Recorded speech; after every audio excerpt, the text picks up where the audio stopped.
नमस्कार, मी स्वामी षडाक्षरी। आज आपण बघणार आहोत प्रोटीनचं क्वाटर्नरी स्ट्रक्चर। आता प्रोटीनचं क्वाटर्नरी स्ट्रक्चर तयार कसं होतं एका वाक्यात सांगतो।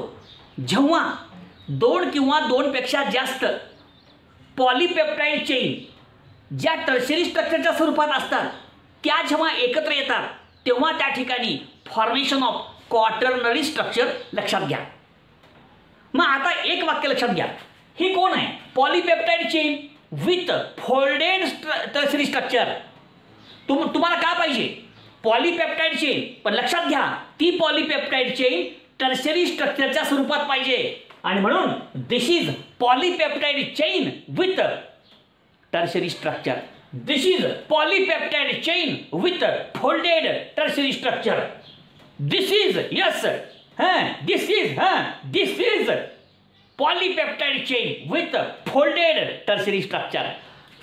अशा दोन किंवा दोनपेक्षा जास्त polypeptide chains with tertiary structure जेव्हा कम्स टुगेदर एकत्र येतात तेव्हा त्या ठिकाणी क्वाटर्नरी स्ट्रक्चर तयार होतं। हे पहिल्यांदा आपण लक्षात घ्यायचं आहे।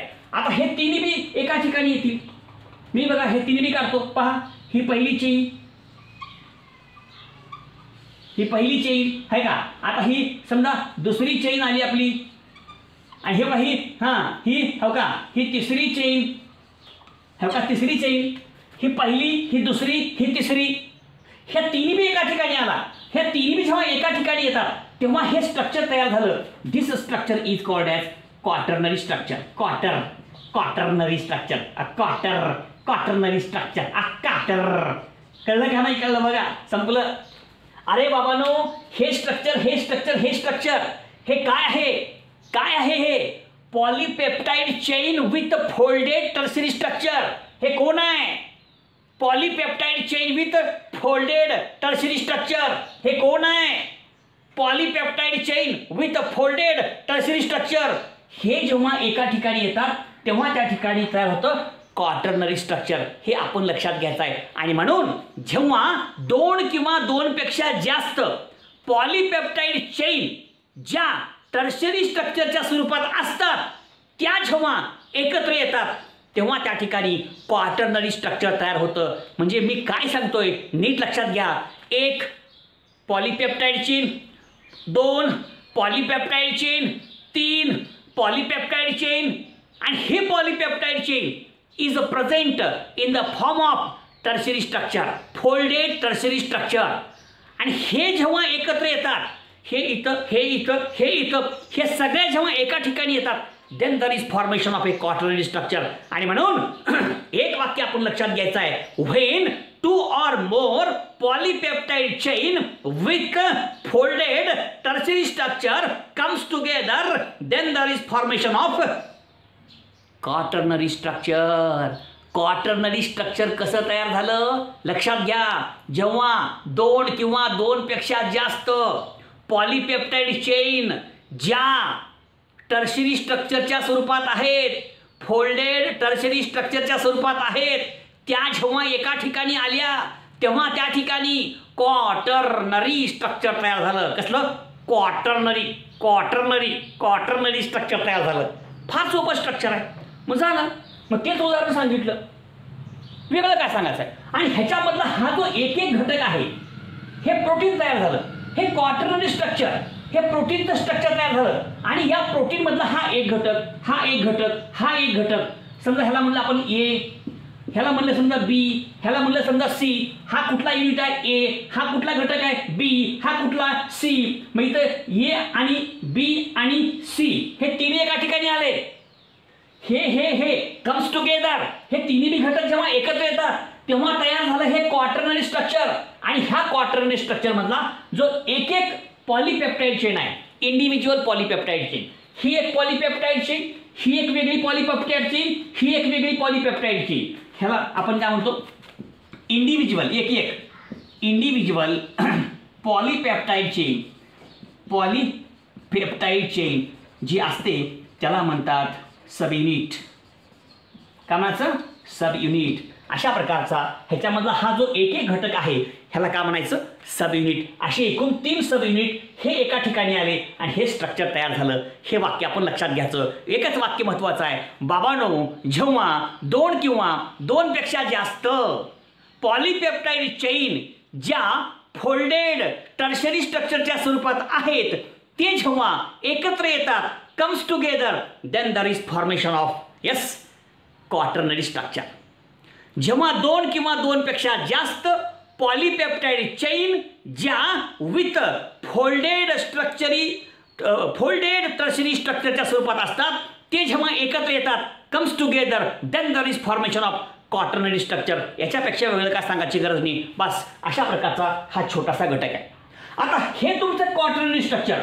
आता या क्वाटर्नरी स्ट्रक्चरमधला एक एक घटक जो असतो, द इंडिव्हिज्युअल पॉलीपेप्टाइड चेन, एक एक पॉलीपेप्टाइड चेन, ही एक वेगळी ए, ही एक वेगळी बी, ही एक वेगळी सी. ह्याच्यामधली जी एक एक पॉलीपेप्टाइड चेन आहे ते एका पॉलीपेप्टाइड चेनला म्हणायचं काय, सब युनिट.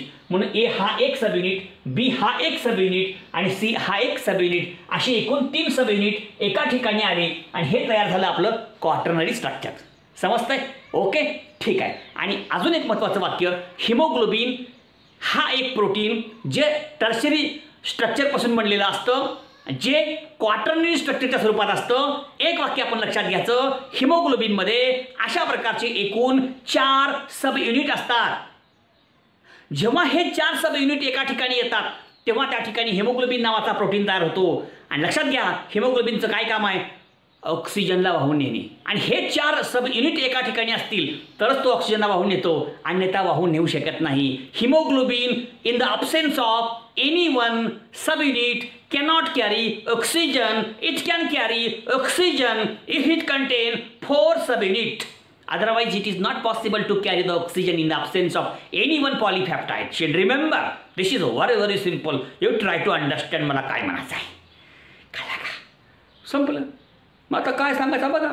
मी सांगितलं क्वाटर्नरी स्ट्रक्चर म्हणजे काय, जेव्हा 2 किंवा 2 पेक्षा जास्त polypeptide chain with folded tertiary structure एकत्र येतात तेव्हा त्या ठिकाणी क्वाटर्नरी स्ट्रक्चर तयार होतं. कसं, जेव्हा 2 किंवा 2 पेक्षा जास्त polypeptide chain with folded tertiary structure एकत्र येतात, कम्स टुगेदर, एकत्र येतात तेव्हा त्या ठिकाणी क्वाटर्नरी स्ट्रक्चर तयार होतं. कळलं का रे पोरांनो? सोपा भाग आहे, सोपा भाग आहे. पण त्याप्रमाणे आपण केलं. मग आता अजून एक बघा, समजा हे काय आहे, polypeptide chain with folded tertiary structure, polypeptide chain with folded tertiary structure, polypeptide chain with folded tertiary structure, polypeptide chain with folded tertiary structure, polypeptide chain with folded tertiary structure.